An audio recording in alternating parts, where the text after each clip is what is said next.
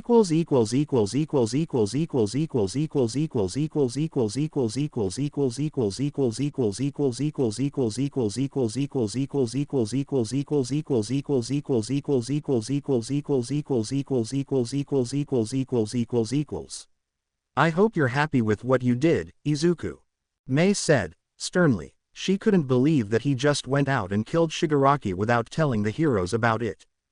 He was really starting to get on her nerves about whether he still wanted to be friends with Katsuki or not. He said that he didn't wish to be near the man anymore, but here he was, sitting in front of her with dark circles on his eyes as he was creating some gear for the UA students. "I am happy with what I did. He killed the son of my mother's best friend. I am just giving her peace and knowledge that her son didn't die in vain," Izuku said, finishing his weapon for the hero student Marcosia. Mei sighed heavily as she called someone to their home in order to see what was really wrong with Izuku's mind.